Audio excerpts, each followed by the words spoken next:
यहाँ से कहानी एक नया मोड़ पर जाने वाली है। आदित्य ने निशा को शादी के मंडप पे छोड़ दिया था, जिसका उस पर गहरा असर पड़ रहा है। निशा सिर्फ आदित्य से शादी करना चाहती है, लेकिन अब जो होने जा रहा है वो उसकी सोच से परे होगा। नमस्कार दोस्तों, स्वागत है आप सबका परिणीति के एक और दिलचस्प एपिसोड में। आदित्य अब एक नया प्लान तैयार कर रहा है। वो निशा को यकीन दिलाएगा कि वो उसे शादी करेगा, लेकिन असल में ये सब कुछ एक सोची समझी चाल है, जिसमें वो निशा और नीति को दोनों एक साथ घेरे में लेना चाहता है। नीति जो हमेशा अपने फायदे के लिए काम करती है, इस बार भी वही कर रही है।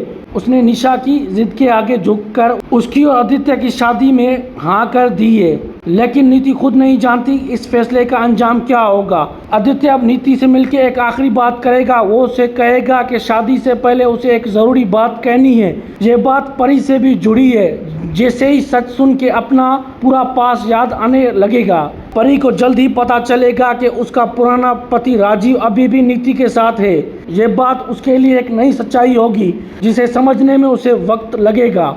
आदित्य के हाथ जब नीति और निशा के राज लगते हैं, तब उसका सोचने का नजरिया बदल जाता है। उसे समझ आता है कि माँ बेटी दोनों सिर्फ मतलब निकालना जानती हैं। इसके बाद वो एक अलग रास्ता चुनता है। आदित्य प्रीत को याद करता है, वो लड़की जो हमेशा उसके साथ ईमानदारी से खड़ी रही। आदित्य फैसला करता है कि वो प्रीत से शादी करेगा। साथ ही आदित्य सबके सामने नीति के सारे झूठ खोल के रख देगा। निशा को तब सब कुछ समझ आएगा, लेकिन तब तक देर हो चुकी होगी। हर ट्विस्ट का सच जानने के लिए बने रहिए हमारे साथ।